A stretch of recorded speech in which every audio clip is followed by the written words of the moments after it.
Salita, patawarin niyo po kami sa aming makasalanan. Ingatan niyo po ang mga iglesia na siya nagsasagawa po ng kanilang gawain na naway may ipangaral po nila ang katotohanan ng Panginoon. Ito lang po ang hiniling namin sa pangalan ng aming Panginoon Jesucristo. Amen.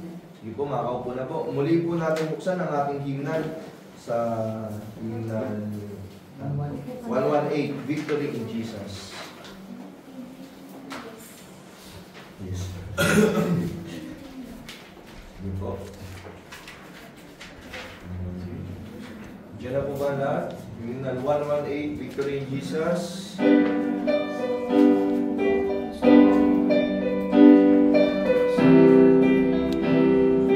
Ito na po.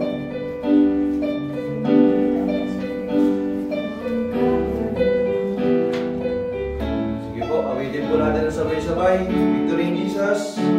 Ready, sing.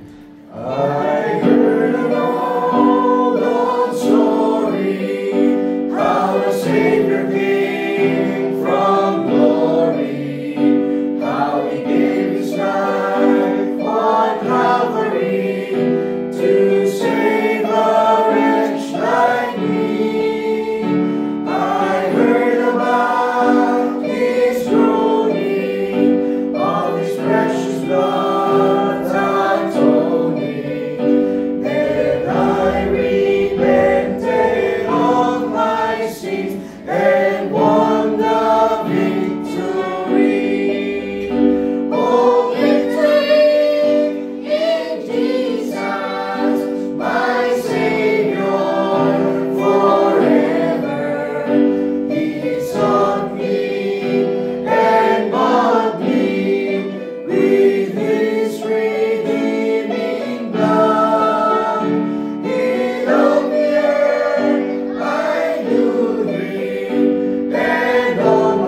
sa ating announcement, prayer meeting po tuwing Tuesday, alas 6:30 po ng gabi dito po sa ating simbahan.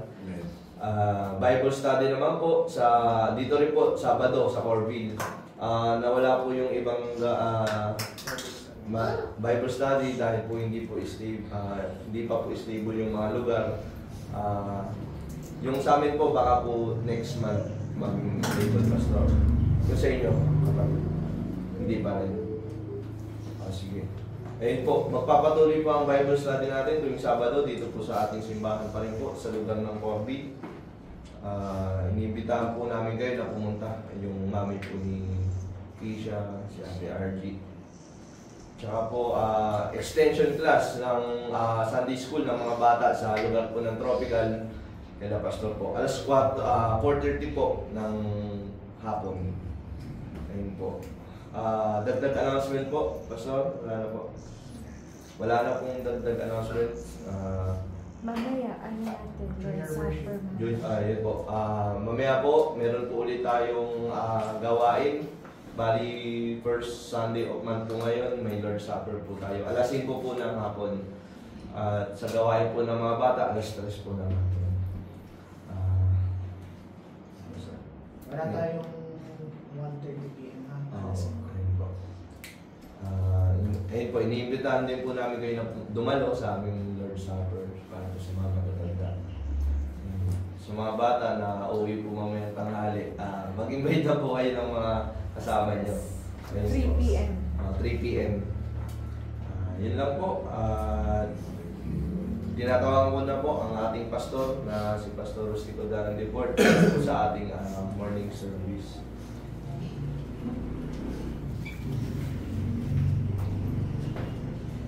Naaniyahan ko po ang lahat na tumayo bilang paggalang sa salita ng Panginoon.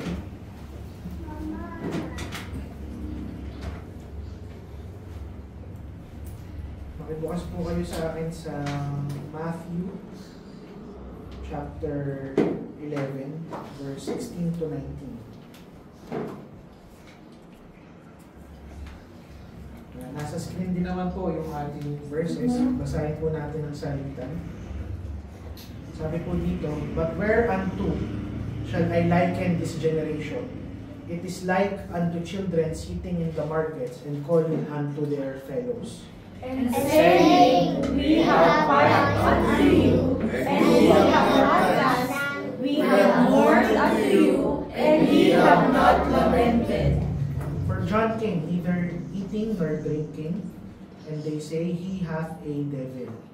The Son of Man came eating and drinking, and they say, Behold a man truly loose, and born by birth, a friend of publicans and sinners, but wisdom is justified of her children."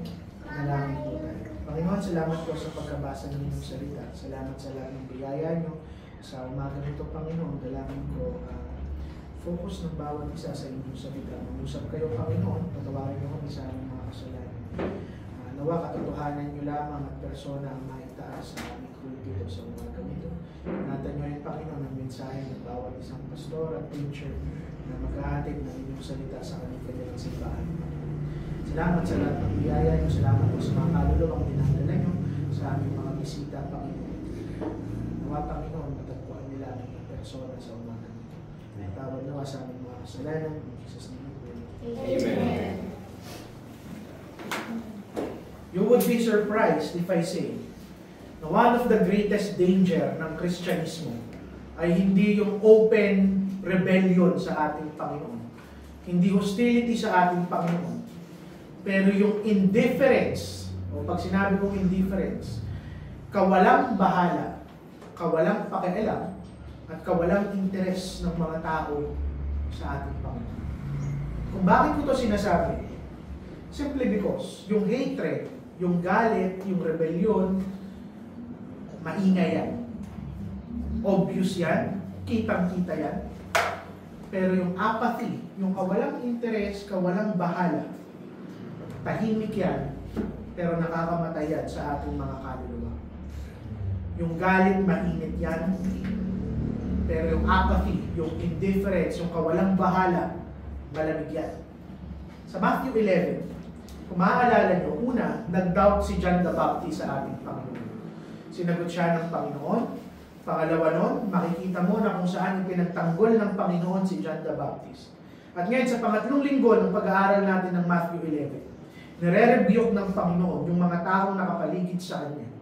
Dahil nakita na nila si John the Baptist, isang preacher, isang propeta na kung saan napakainit, napakatapang, na pag nagsalita siya talagang dumadagundong yung bawat isang lugar na kanyang pupuntahan. Itinuturo niya yung judgment ng Panginoon, itinuturo niya na magsisina ang mga tao sa kanilang mga kasalanan, and yet walang nagre-respond kay John the Baptist. And in comparison, habang nagpipreach si John the Baptist, ano ang ginagawa ng ating Panginoong Jesucristo? Nandun siya, nakikipagkaibigan siya sa mga makasalanan. Kumakain siya kasama ng mga makasalanan, ine-extend niya yung kanyang grasya, and yet, pareho lang yung naging resulta. Yung approach ni John the Baptist na kung saan napakatapang, napakadirekta, at napakasakit niyang magturo ng katotohanan. At yung approach ng Panginoon, na ine-extend niya yung grasya, nakikisalamuha siya, nakikipag-fellowship siya, pareho pa din yung resulta. Walang nakikinig sa kanila. And Jesus, right now, sa ating text, ikino-compare niya yung mga taong to sa mga bata na nandun sa palengke. Mga bata na kung saan tumutugtog. At tinatawag nila yung kanilang mga kalaro, pero walang response sa kanila yung kapwa nila bata. Ang sabi dito ng Panginoon, para kayong mga bata na kung saan, naririnig nyo yung tawag ng inyong mga kalaro. Masaya, tumutugtog sila, na pwede kayong kumanta, pwede kayong sumayaw, pwede kayong magsaya, pero hindi kayo lumalapit.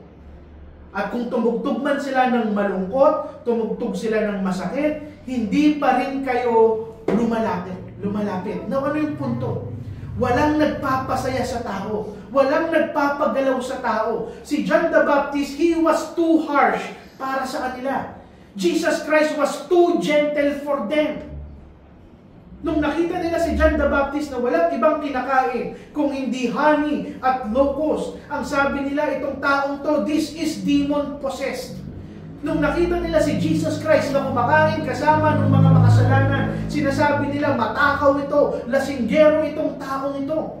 Naman na yung punto, they had every reason na magsisi at manampalataya, pero pinili nilang tigasan ang kanilang mga puso at i-ignore ang salita ng ating Panginoon. At hindi ito problema nung unang kapanahunan lamang. Problema ito ng bawat isang henerasyon. Sa tuwing ipinipreach ang gospel, sa tuwing binabasa yung scripture, sa tuwing kinoconvict sila ng banal na espiritu, ano ang ginagawa ng tao? Binabaliwala nila ang salita ng ating Panginoon. Yung iba iniinsulto, yung iba dinedelay, at yung pinakadelikado, when they ignore the word of God. Pag hindi nila pinapansin at sinasawalang bahala nila ang salita ng ating Panginoon. Ang pagsasawalang bahala ng kanyang salita ay mas delikado pa sa harapan at open rejection na ibibigay natin sa ating Panginoon. Bakit? Dahil dinadaya natin yung ating mga puso na iniisip natin okay lang, may panahon pa, pero hindi natin napapansin unti-unting tumitigas ang ating mga puso. Yung mensahe ng ating Panginoon, it is still relevant today. Ine-expose ng Panginoon yung spiritual na pagwawalang bahala ng mga nakikinig. There is no such thing as neutrality. Iniisip ng mga tao, okay lang if neutral ako, nasa gitna ako. Okay lang kung hindi ko tanggapin, okay lang kung hindi ako makinig. Pero kapatid, nauunawaan ba natin the moment that you ignore God's word? You are closing your ears and your hearts sa kalangitan na dapat ibibigay sa atin ng ating Panginoon. Ito, 3 punto lamang at mabilis lamang ang ating mensahe. Una, ipinapakita sa atin ng Panginoon yung isang henerasyon that they are restless. that no matter what they hear, kahit ano ang mapakinggan nila, wala silang kapahingahan ng kanilang mga puso. Ipinipinta ng Panginoon yung isang larawan dito. Mga batang naglalaro sa palengke. Tinatawag nila yung mga kalaro nila. Sumali kayo, masaya yung tugtog, masaya yung laro. Pwede kayong sumayaw, pwede kayong kumanta, pwede kayong makipaglaro. Pero wala silang ginawa. Sinubukan nilang kumanta ng malungkot na kanta, tumugtog ng malungkot na kanta, pero wala pa rin nagpapagalaw sa mga kalaro nila. Hindi lumalapit. At napaka-makapangyarihan yung kwentong ito. Bakit? Dahil ipinapakita niya that whether the message comes with joy or sorrow, grace or repentance, langit o impyerno, walang umaapila sa puso ng mga taong nakikinig. They are still unmoved. Para silang mga batang ayaw makipaglaro. Alam mo yung pagwawalang bahala? Hindi dahil kulang ng impormasyon yung salita ng Panginoon. Hindi dahil kulang ng laman yung salita ng Panginoon. Pero dahil kulang yung willingness ng mga puso na mag-respond sa kanyang salita. Tandaan nyo na yung mga tao sa kapanahunan ng ating Panginoon, hindi sila ignorante. Matatalino sila. Alam nila yung salita. Alam nila yung scripture. Nandyan si John the Baptist para magturo sa kanila. Nandyan si Jesucristo para magturo sa kanila. Pero anong ginagawa nila? They shrug their shoulders. Wala lang sa kanila. At hindi rin ba ito yung nakikita natin sa ating kapanahunan? Makakarinig ka ng isang preacher, ng isang pastor na mainit ang kanyang salita. Naglalagablab yung kanyang preaching. Sinasabi niya yung judgment ng Panginoon. At ano ang sasabihin ng tao? You are too harsh. You are too extreme. Pero pag narinig din nila yung masaya na imbitasyon ng Panginoon ng grasya, kahit hindi mo ituro yung judgment, imbitahan mo sila sa isang magandang pananampalataya. Anong sasabihin nila? Your faith is too easy. Napakadali ng relihiyon nyo. Yung mga tao, they demand the church to be more serious. Others demand the church to be more cheerful. But the end of the day, yung lahat ng reklamo nila sa salita ng Panginoon, sa iglesia ng Panginoon, ang totoong pinag-uugatan niya, yung unwillingness ng mga puso na mag-respond sa kanyang salita. The message of God is never the problem. It is the heart ng taong nakikinig. Ano yung ibig sabihin ng indifference nila, ng pagsasawalang bahala nila? Isa itong kondisyon ng mga tao na ayaw lumapit sa ating Panginoon. Ayaw nila yung tapang ni John the Baptist. Ayaw nila yung fellowship at bait ng ating Panginoong Jesucristo. Bakit? Ang gusto nila, yung mensahe na mag-fit doon sa desire nila, sa preference nila, kung ano yung magpapasaya sa kanila, kung ano yung tutumbok sa gusto nila. They don't want the prophet, they don't want the Messiah. Hanggat hindi nila nababali at nahuhubog yung mensahero at yung mensahe sa kagustuhan ng kanilang puso, they will reject both. Amen. Ang katotohanan, yung puso ng tao, kung wala dyan yung grasya ng Panginoon, hindi niya gugustuhin ng ating Diyos. Ang gusto ng tao, relihiyon. Hanggat hindi nagdedemand yung relihiyon ng kabanalan, okay lang. Ang gusto nila, espiritualidad. Hanggat hindi kinokompront ng espiritualidad yung kanilang kasalanan, okay lang. Ang gusto nila, blessing, hanggang makukuha nila yung independence nila at sarili nilang sovereignty sa harap ng Panginoon, okay lang. Pero the moment na kailangan nilang tanggapin kung sino ang ating Panginoon, sumunod sa Kanya, yumuko sa kadyos-diyosan ng ating Panginoon, that requires humility and repentance, ayaw na ng puso ng tao. Amen. Alam niyo kung bakit delikado at nakamamatay pagwawalang bahala ng salita ng Panginoon. Dahil minamaskarahan niya yung kanyang sarili ng neutrality. Sabihin nila, hindi naman ako against kay Kristo. I just don't want to commit right now. Sasabihin nila, ina-admire ko naman yung Christianity. Hindi lang ako ready na kung saan ibigay pa yung buhay ko. Yet Jesus makes it clear. To remain unmoved is to reject Christ. To delay your faith is to deny Christ. Ang marinig mo yung tugtog ng masayang mensahe ng Panginoon o yung tugtog ng nakakalungkot na mensahe ng Panginoon at hindi ka lalapit, pinapatigas mo yung puso mo sa boses ng ating Panginoon. Kapatid, i-examine natin yung ating mga buhay. Are we indifferent sa boses ng Panginoon? Pag kinoconvict tayo ng kanyang salita sa ating mga kasalanan, wala na lang ba sa atin? Kung kino-comfort tayo ng grasya ng Panginoon, do we remain unmoved?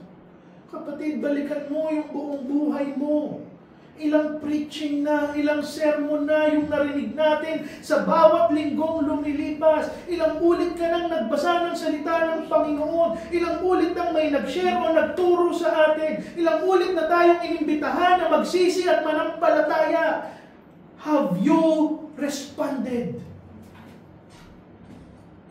Otherwise, matakot tayo kung unti-unti nang tumitigas ang ating mga puso. Kung ganitong klase ng puso, hindi lang ito problema ni John the Baptist noong kanyang kapanahonan. Ito pa rin yung kondisyon ng ating mundo. Namumuhay tayo sa kultura na kung saan saturated tayo ng biblical resources.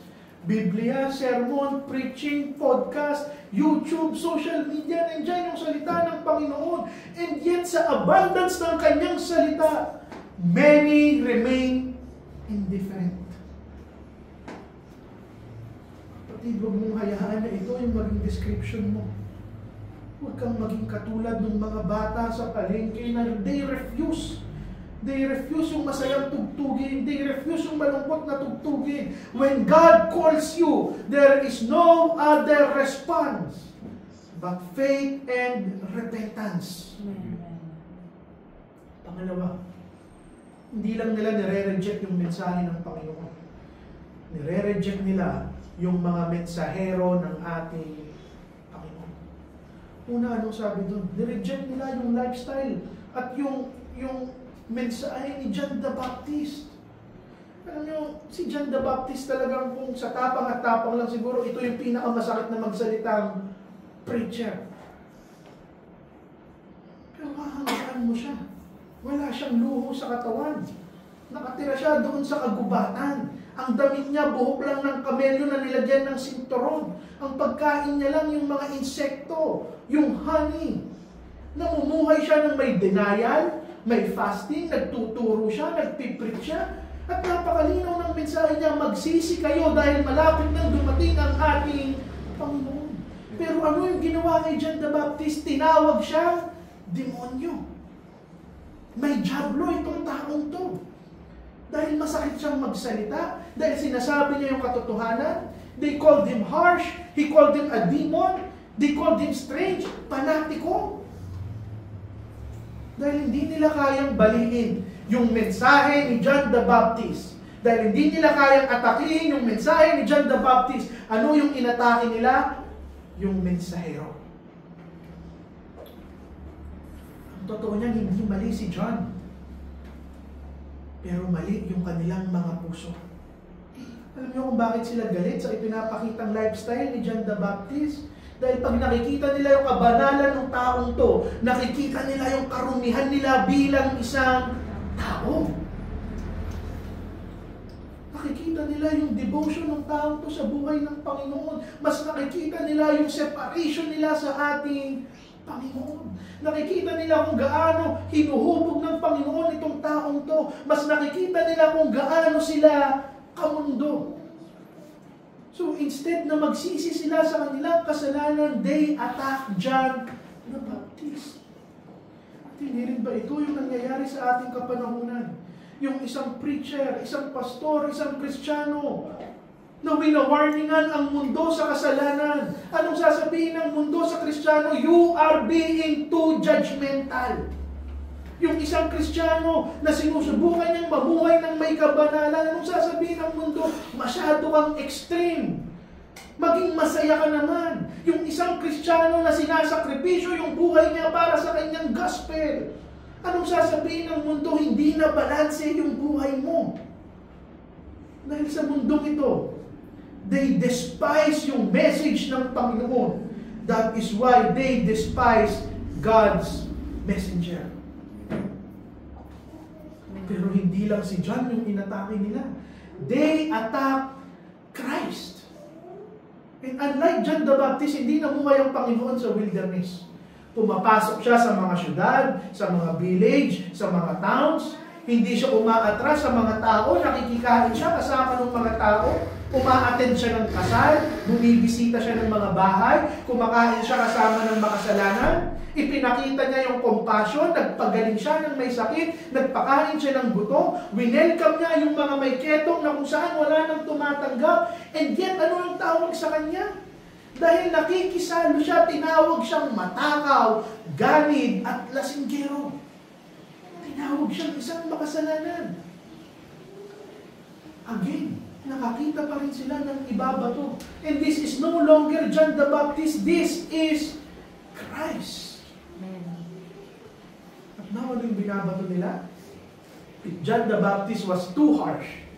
Jesus Christ was too gracious. Hindi nila matanggap yung bigat ng salita ni John. Pero hindi rin nila matanggap yung gentleness ng ating Panginoong sa Kristo. Again, the real issue here is not the method of preaching. It was not the preacher. It was the message. Ayaw nila yung mensahe ng ating Panginoon. So paano natin ito nakikita sa ating panahon ngayon? May mga tao na kung saan sasabihin, Christianity is too strict. Masyadong maraming rule. Masyadong maraming judgment. O sasabihin nila, your religion is too lenient. Masyadong mapagpatawad. Masyadong maraming grasya. But behind this criticism is the same rejection. They reject the person of Christ. At marami silang excuses. It teaches us the excuses of the world. They hide behind excuses. Hindi naman nila sasabihin, ayoko sa Panginoon. Pero hanap sila ng butas para umayaw sa ating Panginoon. Sasabihin nila, masyadong seryoso yung preacher, masyadong masaya yung preacher, masyadong bookish yung preacher, masyadong boring yung preacher, masyadong strict yung preacher, masyadong relaxed yung preacher, masyadong harsh yung Biblia, masyadong gracious yung Biblia. Nothing can make men happy. Dahil ang problema, it was never the message, it was never the messenger, it is the hearts ng mga taong nakikinig. And do not be deceived by such excuses. Tanungin mo yung sarili mo, bakit wala kang interes sa mensahe ng Panginoon? Dahil dun sa nagtuturo? O dahil ayaw tanggapin ng mensahe, ng puso mo yung mensahe ng ating Panginoon? This passage is a mirror for us, para itong salamin. Makita natin yung ating mga sarili. Paano tayo nagre-respond sa mensahero ng Panginoon? Do we dismiss yung isang sermon? Do we judge yung isang sermon na masyadong confrontational, masyadong mahigpit, o masyadong comforting? O kinikriticize natin yung style ng mga taong nagsasalita, whatever it is? Do not reject yung kanyang salita. Pero pagdating sa verse 19, may kita nyo na kung saan dinedefend pa rin ng ating Panginoon ang bawat isa. Sabi doon, but wisdom is justified of her children. Anong ibig sabihin dito ng Panginoon sa Kristo? Pwede nilang sirain yung persona ni John the Baptist. Pwede nilang sirain yung persona ng ating Panginoong Kristo. Pero hindi nila kayang itanggi yung bunga ng kanilang ministeryo. Dahil si John the Baptist, nagdala siya ng mga tao upang magsisi sa kanilang kasalanan. Yung Panginoong Hesukristo nag-transform ng mga buhay, nagpagaling ng mga durog, nagpatawad ng kasalanan, bumuhay ng patay. Kahit sabihin pa nila ang kahit ano sa minister, sa persona ni John at ni Jesus Christ, they can never deny their ministry. They can never deny yung ebidensya na totoo, yung pagkilos ng Panginoon sa kanilang mga buhay. Ano yung punto? Kapatid, they may deny us. But they can never deny yung mga buhay na binago ng ating Panginoon. Kapatid, ipakita mo sa buhay mo yung kabanalan. Hindi yung dami ng tao sa loob ng iglesia natin, yung magsasabi na tayo yung tunay na iglesia. Ikumpara nyo yung gawain natin sa gawain ng ibang iglesia, ang dami nila, ang konti natin. Hindi yun yung bilang. Tignan nyo kung ano yung kwalidad ng kabanalan ng buhay ng bawat isa. Yun yung magpapatunay na tayo ang tunay na simbahan ng ating Panginoon. Aanhin mo yung bilang ng mga tao na kung saan hindi naman binago ang kanilang mga buhay. Hayaan yung magalit ang mundo. Pero ipapakita natin that God's Word is not dependent sa approval ng tao. People will mock us. People will slander us. People will dismiss us. Pero yung katotohanan ng wisdom ng salita ng Panginoon, ipapakita niya sa bunga ng buhay ng bawat isa. At dito i-justify ng Panginoon si John. John was criticized as demon-possessed. Pero ano yung bunga ng kanyang ministeryo? Mga taong nagko-confess ng kanilang kasalanan. Siya yung nag-prepare ng daan para sa ating Panginoong Hesukristo. Siya yung isang tanging preacher na buong bayan, buong nation, yung talagang nashock sa kanyang turo, na napakaraming puso ang bumalik sa ating Panginoon. Ano yung punto? Wisdom is justified by God's children. Paano ginustify ng Ama ang ating Panginoong Hesukristo? Tinawag siyang glutton, matakaw. Tinawag siyang drunkard, lasenggo. Pero ano yung bunga ng kanyang ministeryo? Nakakita yung bulag, nakalakad yung pilay, luminis yung may ketong, nabuhay yung patay, nakatanggap ng kapatawaran yung mga makasalanan, yung tax collector na magnanakaw naging disipulo, yung prostitute naging worshiper, yung fisherman naging apostle. Siguro lalalitin ng mundo yung ministeryo natin. Pero hindi nila kayang itanggi na nagbabago yung mga buhay ng mga taong makakarinig ng salita ng ating Amen. Even today, yung pinakamagandang patunay ng Kristyanismo, hindi lang katuruan, hindi argumento, hindi debate, hindi kung sino yung mas magaling sa doktrina at hindi. Yung tunay na patunay ng Kristyanismo, mga buhay na binago ng ating They may ignore the Bible. Pwede nilang lahitin yung ating iglesia, maliitin yung ating iglesia, sirain yung pangalan ng mga mananampalataya, pero uulitin ko, hindi nila kayang itanggi yung buhay na binago ng ating bilang pagtatapos. This truth, this message should challenge us. Kung yung wisdom ng Panginoon is known by His children, ano yung bunga ng buhay mo? Nakikita ba ng mundo yung pagbabago ng Panginoon sa buhay ng bawat isa? Sa ating pananalita, sa ating galaw, sa ating karakter, nakikita ba ang persona ng ating Panginoong Hesukristo? This passage reveals not only to us Christians, pero sa bawat isang taong nakikinig, kapatid, do not dismiss yung kanyang salita. Huwag mong isawalang bahala yung panawagan ng ating Panginoon. Magsisi tayo, manampalataya tayo, dahil sa araw na to ang araw ng kaligtasan. Manalangin po tayo. Panginoon, salamat po sa inyong mensahe. Salamat po, Panginoon, sa inyong warning. At nawa talagang nausap kayo sa bawat isang taong nandito, Panginoon. Huwag po namin sa walang bahala, Panginoon, ang inyong mensahe. Dahil hindi ang mga mensahero at hindi iglesia ang aming inaayawan kung hindi ang inyong persona, Panginoon. Nilangin ko na matagpuan ng bawat isa ang tunay na daan ng kaligtasan. Manampalataya ang bawat isa sa inyo, Panginoon, matagpuan nila kayo bilang Diyos at tagapagligtas. Patawad nawa sa aming mga kasalanan. Lamang po ang aming dalangin sa matamis na pangalan ng aming Panginoon sa Kristo. Amen.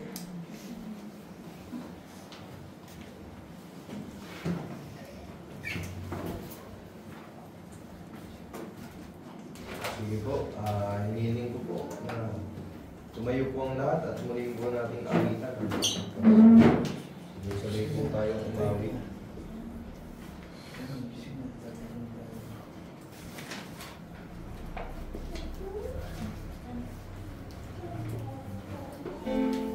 Pause po tayo sa Hymnal 67, Higher Ground.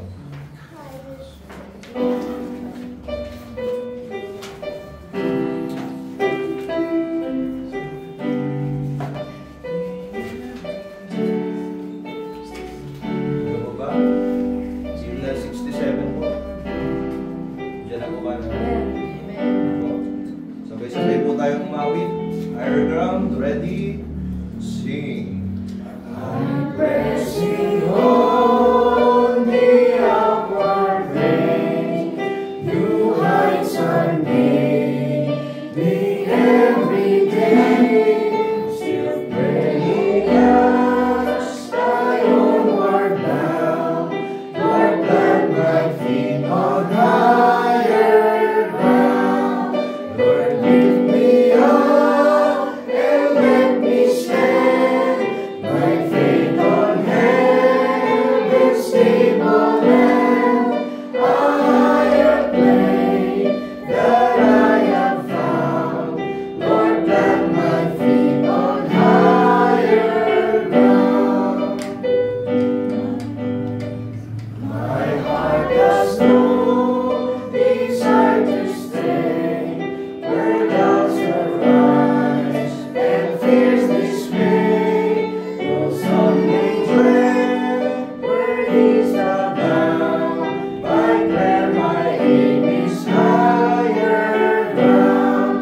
Lord, lift me up and let me stand. My faith on heaven's stable land, a higher plane that I have found. Lord, plant my feet on higher ground. I want to sing above the world.